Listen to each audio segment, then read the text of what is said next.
Olá, bem-vindos a mais uma exploração aqui no nosso espaço. Hoje o tema é um daqueles que, olha, dá um nó na cabeça de muita gente. O agravo de instrumento. É verdade, é um recurso cheio de detalhes no nosso Código de Processo Civil. Pois é, a gente está com um material aqui, anotações de aula sobre recursos, e a ideia é ir fundo nisso. Tentar entender não só o que a lei diz, mas a lógica por trás, sabe? As pegadinhas, as estratégias. Exatamente. Desmistificar um pouco, né? Isso, o objetivo é esse, descomplicar o agravo. Quando ele cabe mesmo, o que não pode faltar para ele ser aceito, e qual a diferença dele para a apelação, por exemplo. Queremos clareza sobre essa ferramenta. Fundamental no dia a dia do processo, né? Com certeza. Ok, então, para começar, acho que vale aquele lembrete básico da diferença entre as decisões, certo? Isso. No processo, a gente tem, grosso modo, dois tipos de decisão do juiz. Tem aquelas que botam um ponto final numa fase importante. As sentenças. Exato, as sentenças, que acabam com a fase de conhecimento ou com a execução. E tem outras decisões que, assim, resolvem questões no meio do caminho, né? Coisas que surgem durante o processo. As interlocutórias. Os pepinos do percurso. Perfeito. E é aí, para algumas dessas decisões interlocutórias, que o agravo de instrumento pode entrar. Não para todas, esse é o ponto. Certo. Então a lógica geral seria: se tem sentença, o recurso é a apelação, ou, lá nos juizados especiais, o recurso inominado, que tem suas regras próprias. Uhum. Agora, se o juiz decidiu algo importante, mas o processo continua, uma interlocutória, aí o agravo pode ser a saída. Esse pode é a chave, então. É a chave. E isso conecta com um princípio muito importante dos recursos, que é o da unirrecorribilidade. Ou unicidade, como alguns chamam. Assim, a ideia de que para cada decisão só cabe um tipo de recurso, né? Exatamente. Em regra, não dá para escolher. É sentença, apelação. É interlocutória, agravável, agravo de instrumento. Não pode ser um ou outro. Mas tem exceção, né? Sempre tem. Tem a grande exceção. Os embargos de declaração. Esses são tipo um coringa. Cabem contra qualquer decisão, sentença, acórdão do tribunal, decisão interlocutória. Qualquer uma. Qualquer uma. Mas, atenção. Eles só servem para corrigir coisinhas bem específicas. Omissão, quando o juiz esqueceu de falar algo que devia. Contradição, quando a decisão diz uma coisa e depois diz outra, é oposta. Obscuridade, quando não dá para entender o que foi decidido. Ou erro material, tipo um erro de cálculo, de nome. Entendi. Então não dá para usar embargo para pedir para o juiz mudar de ideia sobre o que ele decidiu, sobre um mérito mesmo. Não, para isso não servem. É só para ajuste, para deixar a decisão clara e completa. Ok, ficou claro. Regra: um recurso por decisão. Exceção principal: embargos para corrigir. Mas aí volta a pergunta central. Como eu sei quais decisões interlocutórias são essas que permitem usar o agravo? Onde está essa resposta? Aí a gente chega no coração do assunto. O artigo 1015 do Código de Processo Civil. Ele é o mapa. O mapa do agravo. Gostei disso. Ele tem, digamos, diferentes portas de entrada para o recurso. São situações específicas. Vamos ver essas portas, então? Qual a primeira? A primeira porta é o que a gente chama de rol taxativo. Tá lá no caput, na cabeça do artigo 1015. É uma lista mesmo, inciso por inciso. Uma lista fechada. Fechada, em princípio. E olha, disparado, o caso mais comum, ali o que mais aparece na prática, é o inciso 1. Decisões sobre tutelas provisórias. As liminares, né? Pedido de urgência. Isso, aquela decisão rápida que concede ou nega um tratamento médico urgente num plano de saúde, sabe? Ou que manda bloquear bens para garantir uma dívida. Essas são classicamente agraváveis por essa porta. Faz sentido, são decisões que impactam muito na hora. Demais. O rol tem outras coisas importantes, claro. Decisão sobre querer ou não usar a arbitragem, sobre desconsiderar a personalidade jurídica da empresa para pegar bens dos sócios, decisão que já julga uma parte do pedido, mas a tutela provisória é a campeã de agravos. Ok, porta 1, a lista do caput do 1015 com destaque para a tutela provisória. Qual a próxima? A segunda porta é uma ampliação bem interessante que está no parágrafo único do mesmo artigo 1015. Aqui a lógica muda um pouquinho. Como assim? O parágrafo único diz o seguinte: Qualquer decisão interlocutória vira agravável se ela for dada em fases ou processos muito específicos. São eles: liquidação de sentença. Quando se vai calcular o valor da condenação, né? Isso. Cumprimento de sentença, que é a fase de forçar o pagamento do que já foi decidido. Processo de execução, quando se cobra um título que já veio pronto, tipo um cheque, um contrato. Título extrajudicial. Perfeito. E, por último, no processo de inventário. Nesses 4 cenários, liquidação, cumprimento, execução e inventário, qualquer decisão interlocutória pode ser atacada por agravo. Peraí, deixa eu ver se eu entendi. Mesmo que o assunto da decisão não esteja naquela lista lá do caput, tipo, não é tutela provisória, não é nada daquilo. Exatamente. Aqui não importa o conteúdo da decisão. O que importa é onde ela foi dada. Se foi numa dessas 4 fases ou processos, cabe agravo. Nossa, isso amplia bastante. Amplia. Por exemplo, o juiz rejeitou a defesa do devedor lá no cumprimento de sentença, a tal da impugnação. Cabe agravo. O juiz excluiu um herdeiro lá no inventário. Cabe agravo. Mesmo que essas decisões em si não estivessem listadas no caput. Entendi. Porta 2. Decisões em liquidação, cumprimento, execução ou inventário. Qualquer uma. E tem mais portas. Tem mais uma porta na lei, a terceira. Está lá no inciso 13 do 1015. É uma portinha mais genérica, que diz: outros casos expressamente referidos em lei. Ah, então outras leis ou até outros artigos do próprio Código podem dizer: dessa decisão aqui cabe agravo. Isso mesmo. O próprio CPC faz isso em alguns pontos, o material até cita uns exemplos. Ou uma lei específica sobre um assunto pode prever o agravo para alguma decisão interlocutória daquele procedimento. Continua sendo taxativo no sentido de que precisa ter uma lei dizendo que cabe, não é automático. Ok. Porta 1, lista do caput. Porta 2, fases processos específicos. Porta 3, previsão expressa em outras partes da lei. Parece bem definido. Mas e se tiver uma decisão super importante que causa um dano imediato e ela não está em nenhuma dessas 3 portas? Fica sem recurso na hora? Tem que esperar o fim do processo? Essa foi a grande questão que chegou no Superior Tribunal de Justiça, o STJ, porque a regra geral do Código, lá no artigo 1009, parágrafo 1º, dizia exatamente isso. Se a decisão interlocutória não for agravável, ou seja, não se encaixa nas portas 1, 2 ou 3, a parte prejudicada tem que esperar a sentença final e só se perder, aí sim discutir aquela decisão antiga lá na apelação. Nossa, mas imagina esperar anos para discutir algo urgente. Às vezes o direito já até se perdeu. Exato, esse era o problema. Em muitos casos, esperar tornaria a discussão inútil. E foi aí que o STJ, num julgamento muito importante, o tema 988, construiu o que a gente chama de quarta porta. Uma porta criada pelo tribunal, não pela lei diretamente. Isso. O STJ fez uma interpretação, um ajuste.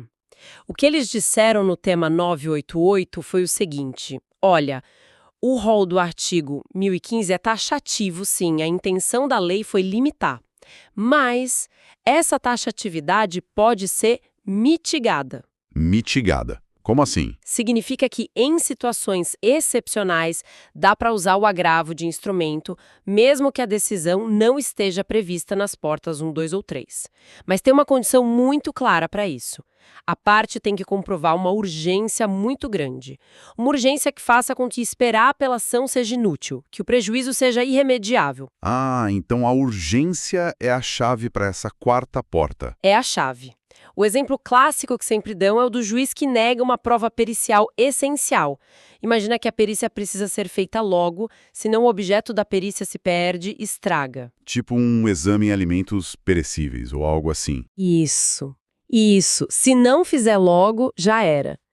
Nesse caso, mesmo que a decisão sobre prova não esteja lá no rol do 1015, o STJ disse: se a parte demonstrar essa urgência, essa necessidade imediata para não perder o direito, cabe o agravo pela via do tema 988. Faz muito sentido prático. Mas se não tivesse urgência comprovada? Aí vale a regra geral. Paciência, espera a apelação. A porta 4 só abre com a chave da urgência demonstrada, não é para qualquer discordância. Entendi. É uma solução de equilíbrio, né? Entre a regra e a necessidade de justiça no caso concreto. Exatamente. Uma criação da jurisprudência para evitar absurdos. Então, isso significa que na hora de escrever a petição do agravo, é crucial deixar bem claro qual porta está sendo usada, né? Ou é o inciso X do 1015, ou é o parágrafo único porque estou na execução, ou é a lei Y que prevê, ou então é o tema 988 porque a situação é urgentíssima por causa disso e disso. Fundamental. Tem que indicar o fundamento do cabimento. Senão, o relator lá no tribunal pode simplesmente dizer esse recurso não cabe e nem analisar o resto. É um requisito básico. Certo. E falando da petição, na parte mais formal, como funciona? Uma coisa que sempre me chamou a atenção é que o agravo vai direto para o tribunal, né? Diferente da apelação que a gente protocola primeiro para o juiz que deu a sentença. Isso, ele já nasce na segunda instância. O endereçamento é direto para o tribunal competente. E o que precisa ter dentro dessa petição? O básico, imagino. O básico está lá no artigo 1016. Nome das partes, contar a história, os fatos, o direito que você acha que tem, as razões para reformar ou anular a decisão do juiz e o nome e endereço dos advogados envolvidos. O trivial de uma petição recursal. E aquela história de juntar um monte de cópia do processo original, lembro que antigamente era um trabalhão. Era mesmo. O artigo 1017 listava um monte de peças obrigatórios. Mas, felizmente, com o processo eletrônico, isso mudou bastante. Ah, é? Como ficou? O parágrafo 5º do 1017 agora diz que nos processos eletrônicos, essa juntada das peças obrigatórias do processo original está dispensada. Dispensada. Por quê? Porque o desembargador, o relator lá no tribunal, tem acesso direto aos autos eletrônicos originais. Ele consegue consultar tudo online. Então a lei entendeu que não fazia mais sentido obrigar o advogado a juntar de novo o que já está disponível. Nossa, isso facilitou muito a vida. Menos papel, menos trabalho. Muito. Mas aqui vai uma dica prática que o material até reforça e que vale ouro. Opa, qual? Mesmo a lei dispensando nos autos eletrônicos, é muito, muito prudente você juntar, sim, as cópias digitais das peças mais importantes junto com a sua petição de agravo. Mesmo não sendo obrigado. Pra quê? Por estratégia e boa vontade com quem vai julgar. Pensa bem, o relator e a assessoria dele recebem dezenas de processos. Se você já anexa ali, fácil de achar, a cópia da decisão que você está atacando, a cópia da intimação para aprovar o prazo, e talvez os 2 ou 3 documentos principais que sustentam seu argumento. Facilitar a análise inicial dele, né? Ele não precisa ficar caçando isso nos autos originais, que às vezes são gigantescos. Exatamente. Você entrega o essencial de bandeja. Ajuda a formar uma primeira impressão positiva, mostra a organização. É uma dica simples, mas que pode fazer diferença na rapidez e na qualidade da análise inicial. Excelente dica, anotado. E outros pontos rápidos de procedimento. Prazo é aquele padrão de 15 dias úteis, né? Isso, 15 dias úteis, contados da ciência da decisão que você quer atacar. E custas. Tem que pagar. Tem sim. Agravo de instrumento tem preparo, tem custas, igual a apelação. Quem não tem custas, a grande exceção são os embargos de declaração. Certo. E aquela comunicação para o juiz da primeira instância, que a gente entrou com agravo, é obrigatório avisar ele? O artigo 1018 diz que o agravante pode requerer a juntada de cópia do agravo nos autos originais. Em processo físico, era mais importante. No eletrônico, o juiz acaba vendo pelo sistema. Mas a lei ainda dá essa faculdade para o advogado se ele achar relevante informar logo. Ok.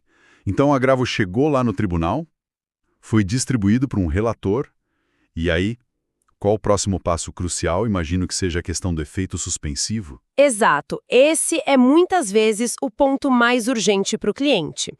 A decisão lá do juiz de primeira instância vai continuar valendo enquanto o agravo não é julgado, ou ela fica suspensa. E qual a regra? A regra, e aqui muito cuidado, é que o agravo de instrumento não tem efeito suspensivo automático, diferente da apelação, que em geral suspende. Então só entrar com agravo não para a decisão lá embaixo. Não para. Se a parte quiser que a decisão fique congelada, ela precisa pedir isso expressamente na petição do agravo. É o chamado pedido de efeito suspensivo. E não basta só pedir. Tem que justificar bem, imagino. Muito bem, tem que fundamentar. E a lei diz o que precisa ser demonstrado. Basicamente duas coisas.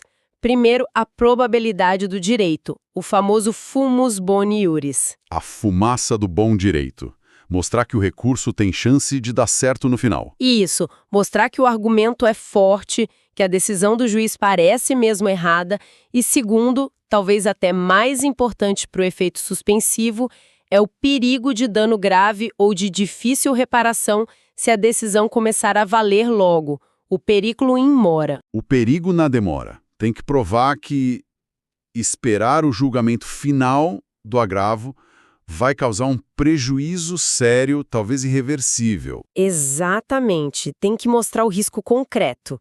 Não adianta só alegar genericamente. Tem que dizer, olha, se essa decisão valer agora, vai acontecer isso, isso e aquilo, e o dano será irreparável por tal motivo. Isso me levanta uma questão. Se o agravo já está sendo usado pela porta 4, aquela do tema 988, que exige a comprovação da urgência para o próprio recurso caber. Boa pergunta. Essa urgência para caber o recurso não se confunde com o periculum in mora para pedir o efeito suspensivo? Se confunde muito. Na prática, a argumentação acaba sendo bem parecida ou até a mesma.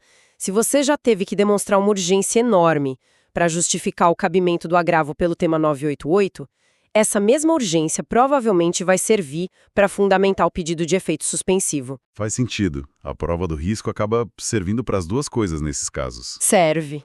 Mas a dica é, reforce. Deixe claro no pedido de efeito suspensivo como aquela urgência impacta imediatamente e porque a suspensão é vital. Não basta presumir que o relator vai ligar os pontos. Ok. Então, o relator analisa esse pedido de efeito suspensivo, pode dar ou não. E depois? Depois, o processo segue seu curso normal no tribunal. A outra parte, o agravado, é intimada para apresentar a resposta dela. São as contrarrazões. Também no prazo de 15 dias úteis. O contraditório, né? Ouvir o outro lado. Essencial. E se for um caso em que a lei exige a participação do Ministério Público, ele também vai dar o parecer dele. E o julgamento final do agravo? Quem decide? Pode ser de duas formas.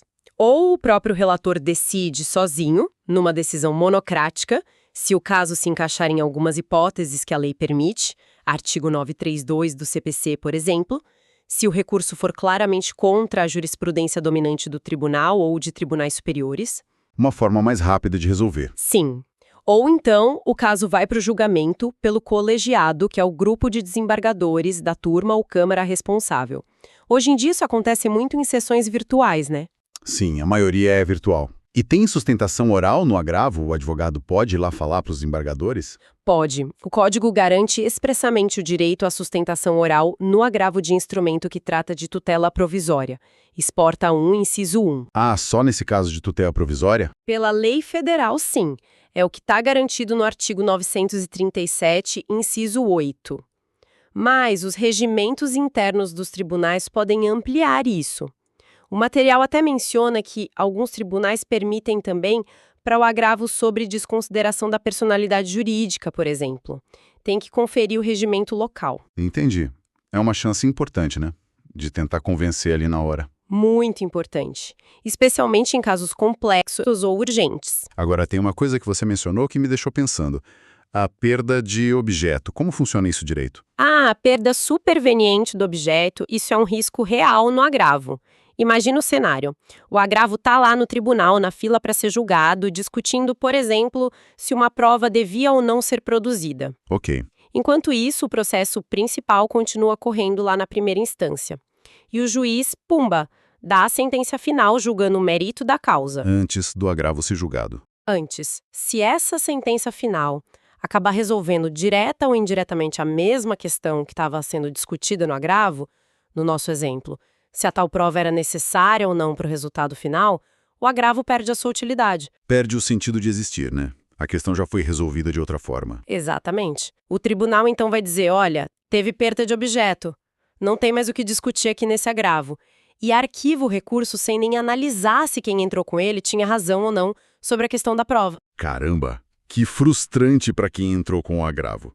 Significa que tem que ficar de olho nos dois processos ao mesmo tempo, o agravo no tribunal e o principal lá embaixo. Tem que ficar muito de olho. Se a sentença sair antes do julgamento do agravo e resolver a questão, todo o esforço do recurso pode ter sido em vão.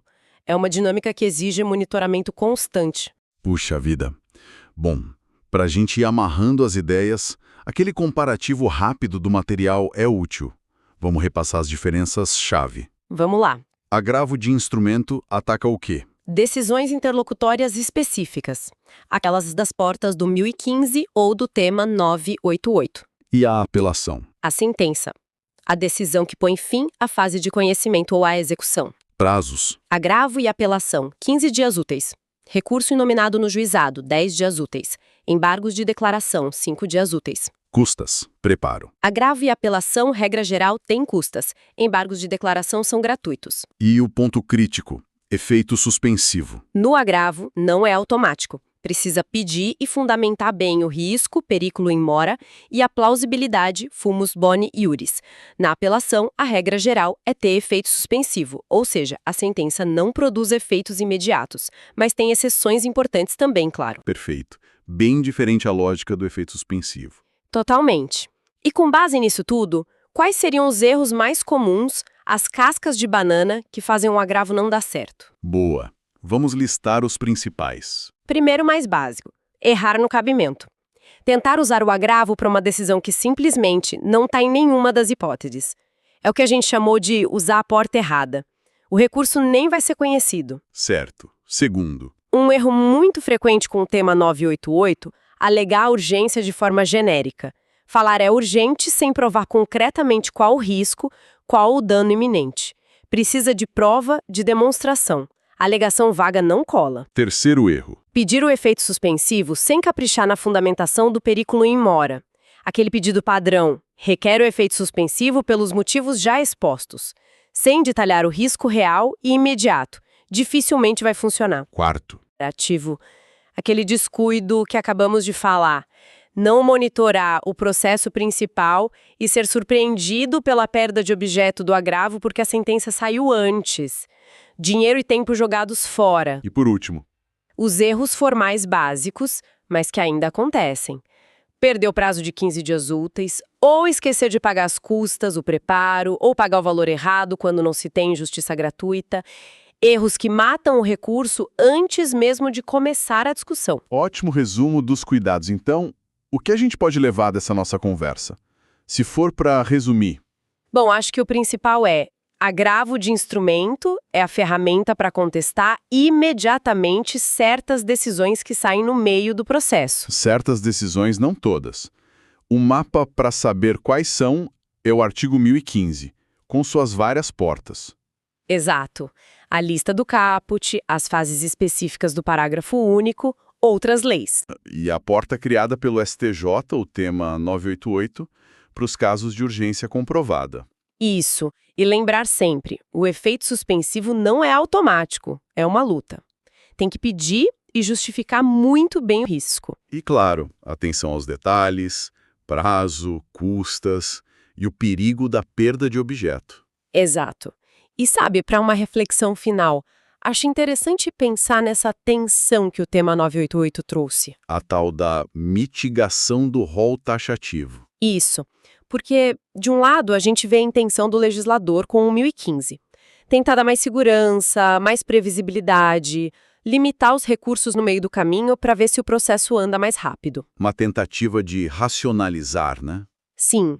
Mas, do outro lado, o STJ percebeu que essa rigidez toda podia levar a injustiças muito grandes em casos urgentes, e aí criou essa válvula de escape, essa flexibilidade baseada na urgência. Um equilíbrio delicado. Muito delicado.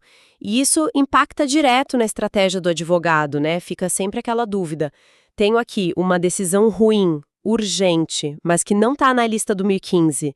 Vale a pena eu arriscar um agravo pelo tema 988, sabendo que vou ter que fazer uma prova muito forte dessa urgência?